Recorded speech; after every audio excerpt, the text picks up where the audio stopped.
Dulu pernah di salah satu komunitas tabiin, seorang lagi tabiin. Itu semuanya pakai jubah, pakai serban. Jabir yang sahabatnya Nabi termasuk Abdullah bin Mas'ud, dia datang ke masjid, jubahnya itu dicopot, terus dia sholat tanpa pakai jubah. Sampai geger tabiin, ini gimana sahabatnya Nabi sholat kok pakai jubah, jubahnya dicoplok, dicendel loh. Terus dia sholat. Ketika sholat ditanya, ya sahibah Rasulullah, kok ini sahabatnya Nabi sholat pakai jubah kok malah dicopot. Supaya kalian semua tahu bahwa kita dulu zaman Nabi biasa sholat pakai sarong, terus diikatkan di leher, saking tidak menemukan jubah.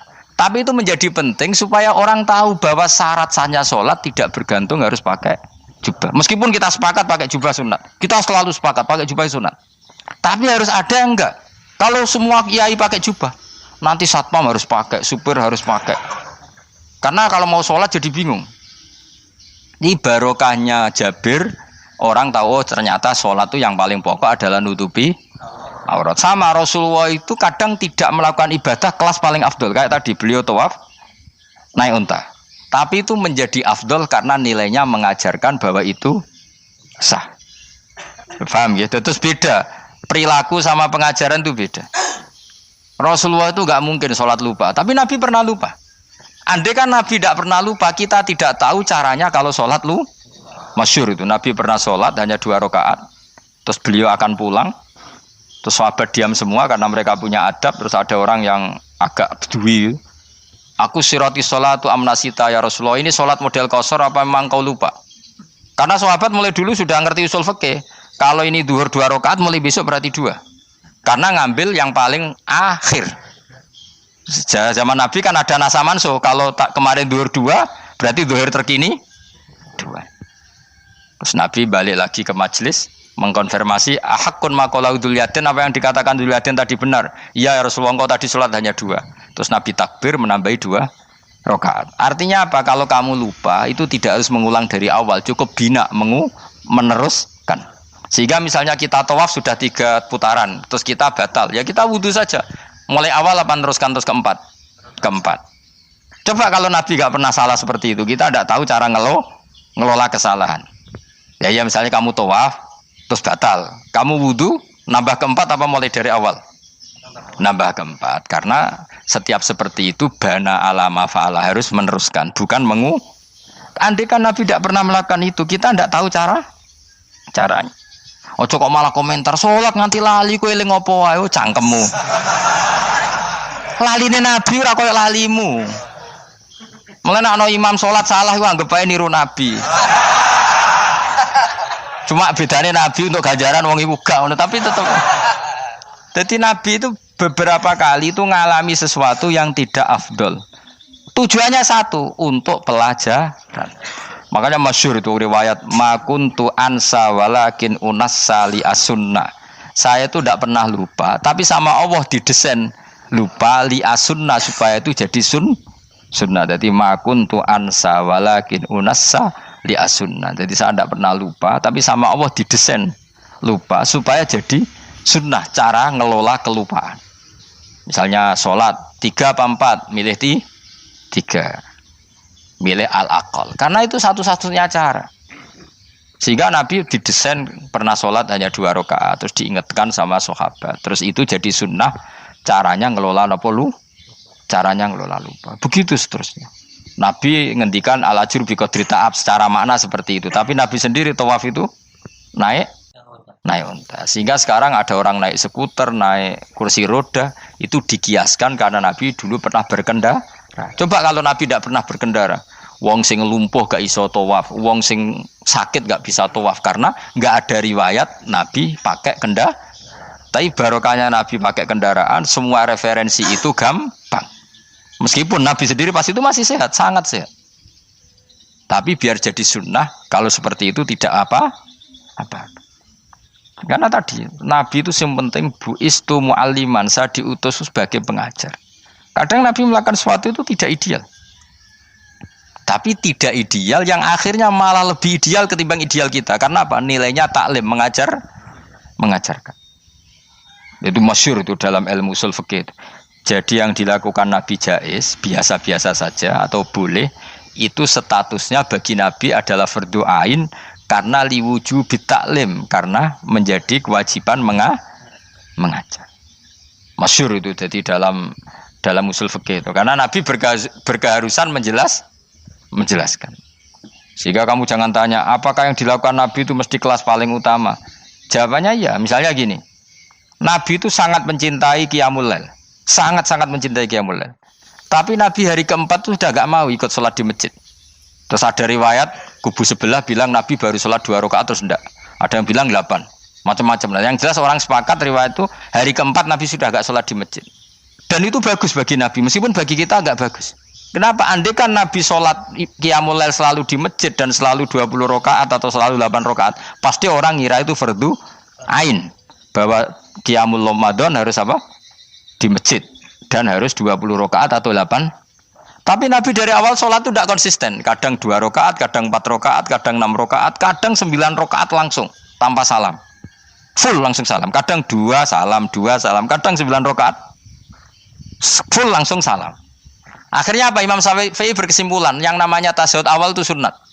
Kamu sekarang sholat duhur, keyakinan kamu tasyahud awal sunat gak menurut mazhab Syafi'i? Sunat kan? Karena Nabi pernah sholat malam 9 rakaat langsung tanpa tahiyat. Salam 1. Nah karena Nabi tidak konsisten juga beberapa kali meninggalkan itu, umatnya tahu kalau tarawih itu sunnah. Sehingga bakul mie ya tetap adol mie, yang tatpam tetap jaga. Dan orang nggak akan mencibir itu karena memang ada yang pulang tarawih, ada yang enggak, dan itu kebanyakan. Yo barokah Nabi tadi. Loh saya betul, saya itu tidak sombong. Saya itu punya pondok, punya santri banyak. Sampai sekarang saya kadang ya tidak tarawih, ya ora delik biasa. Supaya orang tahu kalau itu mah nggak wajib. Tapi berhubung saya nama kadung apik, ngono ku ya ora dadi jatuhku, aman. Tapi sebenarnya hatiku yo nangis, kangen kula mbek pangeran. Lu Nabi sangat kangen mbek pangeran, tapi kalau melakukan ibadah secara terbuka semua pasti dikira itu wajib dan itu memberatkan umatnya. Nah, kowe ora usah ngono, kowe ora usah terus niru Nabi, kadang-kadang ra traweh niru Nabi. Kowe bolak-balik wong ora ngarah, anut kowe ora ngarah. Mulane traweh wae, nek kowe bareng traweh wae. Kok GR apa ono sing nyoroti perilakumu ora ngarah. Makanya kenangannya Sayyidah Aisyah itu, kenangannya beliau itu wa in, sama siapa teks hadisnya ini ada di Sahih Muslim, wa in kana Rasulullah la yadaul amal wa yuhibbuhu makhafata ayyufrada alaihim. Sungguh Rasulullah itu sangat mencintai amal tapi beliau terpaksa meninggal. Jadi Nabi itu sangat merindukan amal tapi terpaksa beliau meninggalkannya, takut itu dianggap wajib. Misalnya Nabi siwakan. Kebayang enggak kalau kamu bangun tidur nemu bupati, enggak kebayang. Nemuin presiden apalagi enggak kebayang. Lalu kamu bangun tidur langsung sholat, wudu terus sholat tanpa siwakan, kebayang enggak? Kan enggak kebayang. Jika kata Nabi, umpama saya itu tidak memikirkan umat saya, sikatan itu tak wajibkan setiap orang mau sholat. Wong kita mau ketemu presiden, menteri saja, bangun tidur mesti sikatan dulu baru ketemu. Masa ketemu Allah tidak sikatan? Artinya Nabi itu enggak kebayang, enggak pakai siwak itu enggak kebayang, karena mau sowan pangeran. Padahal lisannya Nabi sudah thayyib, sudah wangi. Tapi Nabi terpaksa kadang-kadang meninggalkan siwakan itu karena takut nanti dikira wajib. Kayak apa Nabi? Artinya Nabi pas siwakan ya baik karena menunjukkan itu sunnah, pas tidak juga baik karena ini menjadi pelajaran kalau itu tidak wajib. Lah anak kowe pas ra siwakan mergo dablek ngono lho. Mulane kowe ojo kan wae jajal yo kangkang sing biasa rokokan, bariku ana komat langsung salat tas siwakan. Sing biasa ngaji sore iku lho ora usah contoh ado-ado. Gak kelakuanem lho. Iku perkara niru Nabi ta perkara rasa-rasane jawab. Jadi Nabi itu beda. Perilaku apa saja itu jadi teladan, akhirnya jadi referensi. Begitu juga Nabi yang mensunatkan sunat safar, sunat kudum. Tapi Nabi beberapa kali ada sholat. Ada sahabat yang selalu sholat safar. Kalau pergi sholat, kalau datang sholat. Sampai Nabi ya disalahno. Agama ora ngene iku, Cung. Aja nemen-nemen. Wala yusyadza hadatina ahadun ila ghalabu. Sing tenanan nyekeli agama, iku kok mesti kalah. Nak kalah terus bosen. Utawa tukang nyalahno wong liya. Coba kamu kalau enggak pernah tahajud, roh wong turu terus mbok arani Zaid turu, Ruhin turu. Jajal kita tahajud 2 minggu. Oh kebo itu ra turu. Lha tahajud 2 minggu wae ngebok-ngebokno wong ngono itu. Mulane solehmu bahaya. Mulane aku seneng soleh pas-pasan ini seneng. Sekali over sidik mesti cangkem wae. Aku sih yakin lho. Wis rai-rai ini ketara, aku sapal. Jajal kowe sing ngaji aku kon tahajud seminggu roh wong turu. Ngorok pisan. Oh ning donya pisan turu kebo. Padahal lagi rong kayak apa kalau kita tahajud setahun. Mulane orang ngekeki rezeki kita tahajud wis diangen-angen iku kira-kira oh bahaya aja iki nak tahajud. Tapi aku tetap sunat tahajud, tapi kelakuannya belum dijogo. Maksudnya ya tahajud tanpa ngritik orang. Nek kowe kuat ngono ya monggo. Tapi nek kira-kira cangkem elek satu urip ngene-ngene wis. Ibadah pas-pasan. Wong nggo model hadis Arabi, ya Rasulullah, betul salat itu hanya 5 kali sehari ya.